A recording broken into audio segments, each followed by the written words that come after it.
नमस्कार, जीवन संजीवनी health official channel मध्ये सर्वांचं स्वागत आहे। ही जी पानं तुम्हाला दिसत आहेत ही तुम्ही सहज ओळखली असतील, ही पिंपळाची पानं आहे। पिंपळ ही आयुर्वेदामधली अतिशय गुणकारी अशी वनस्पती आहे। फायकस रेलिगिओसा असे शास्त्रीय नाव आहे आणि अतिशय उपयुक्त अशी ही वनस्पती आहे। भारतामध्ये सर्वत्र आढळणारे हे एक वृक्ष आहे आणि हिंदू आणि बौद्ध धर्मामध्ये या वृक्षाला खूप मानतात, कारण प्राचीन काळी या झाडाच्या खाली ऋषीमुनींनी तप केलेले आहे। त्याचबरोबर महान गौतम बुद्धाला या झाडाखाली ज्ञान प्राप्त झालं म्हणून या वृक्षाला बोधी वृक्ष सुद्धा म्हटलं जातं। ही पिंपळाची पानं जी आहेत ही अनेक रोगावर चालणारी ही पिंपळाची पानं आहे। ही पानं जी आहेत ती बलवर्धक आहेत, सारक आहेत, ज्वरनाशक आहेत, शामक आहेत आणि शिवाय रक्तस्तंभक सुद्धा ही पिंपळाची पानं। या पिंपळाच्या पानाचा 2-2 थेंब रस जर तुम्ही नाकपुडीमध्ये टाकला, दोन्ही नाकामध्ये 2-2 थेंब जर रस टाकला सलग 3 दिवस, तर तुमच्या शरीरातले अनेक आजार हे चमत्कारिकरित्या फक्त 3 दिवसामध्ये बरे होऊन जातात।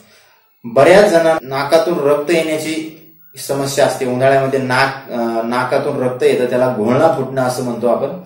घोळणा फुटण्याची बऱ्याच जणांना समस्या असते। फक्त 3 दिवस जर तुम्ही या पिंपळाच्या पानाचा रस नाकपुडीमध्ये जर टाकला, दोन्ही नाकपुडीमध्ये 2-2 थेंब, तर नंतर आयुष्यामध्ये कधीही तुमचा घोळणा फुटणार नाही, नाकामधून रक्त येणार नाही। इतकी ही चमत्कारिक वनस्पती आहे। त्याचबरोबर तुमच्या शरीरामधले उष्णतेचे इतर आजार सुद्धा पिंपळाच्या पानाच्या रसाने निघून जातात। तुम्हाला उष्णतेचे इतर आजार असतील, तुमच्या डोळ्यामधून पाणी येत असेल उष्णतेमुळे, डोळ्याची खाज होत असेल, हातापायाची आग उठत असेल उष्णतेमुळे, तर हे जे उष्णतेचे आजार आहेत ते पूर्णपणे निघून जातात। त्याचबरोबर तुमची विस्मरण, काही जणांना विस्मरण होण्याची समस्या असते, एखादी गोष्ट आठवत नाही, लिहिलेलं वाचलेलं आठवत नाही, तर ते या पानाच्या रसाने ती समस्या जी आहे ती पूर्णपणे निघून जाते। डोकं जे आहे ते शांत राहतं या पिंपळाच्या पानाच्या रसाने। फक्त 3च दिवस तुम्हाला नाकामध्ये टाकायचं। बद्धकोष्ठतेची बऱ्याच जणांना समस्या असते आणि बऱ्याच जणांना इतर औषधं पण लागू होत नाहीत, तर त्यासाठी या पिंपळाच्या पानाचा अतिशय महत्वाचा आयुर्वेदिक उपाय करता येतो आणि पोट साफ न होण्याची जी समस्या आहे, बद्धकोष्ठतेची जी समस्या आहे ती या पिंपळाच्या पानाने सहज दूर होऊन जाते। तर ही जी पिंपळाची पानं आहेत ती सावलीमध्ये वाळवायची आहेत आणि सावलीमध्ये वाळवून त्याचं चूर्ण बनवायचं आहे।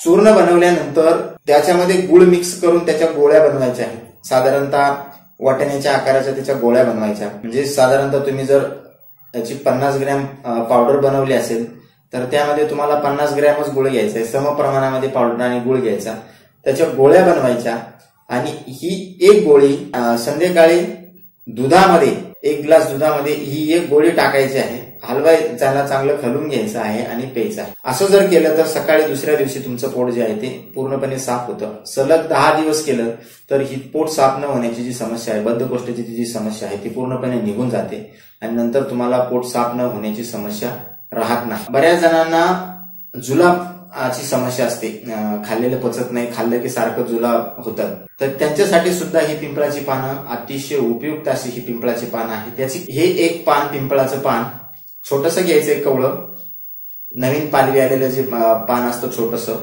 ते पिंपळाचं छोटंसं पान घ्यायचं।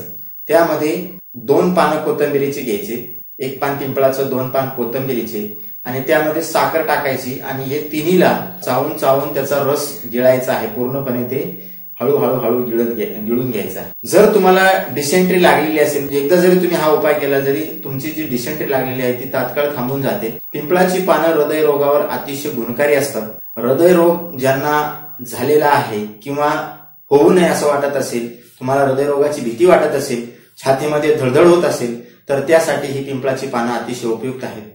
तर काय करायचं आहे, याची 4-5 पानं जी आहेत ती संध्याकाळी 1 ग्लास पाण्यामध्ये भिजत ठेवायची आहेत।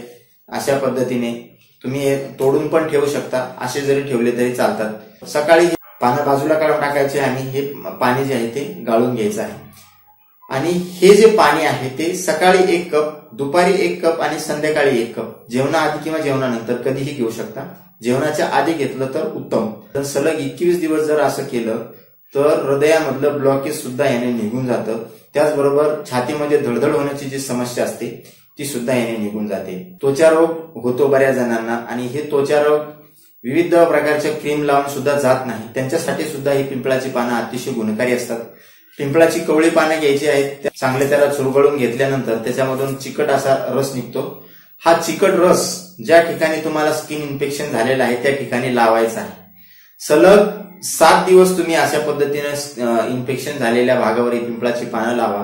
कसल्याही पद्धतीचं स्किन इन्फेक्शन असेल तर ते सुद्धा या पानाने निघून जातं. तर हा साधा उपाय आहे, तुम्ही अवश्य करून बघा. आणि अशाच नवनवीन उपायासाठी जीवन संजीवनी हेल्थ ऑफिशियल चॅनलला लाईक आणि सबस्क्राईब करा. नोटिफिकेशनसाठी बेल आयकॉनवर क्लिक करा. धन्यवाद.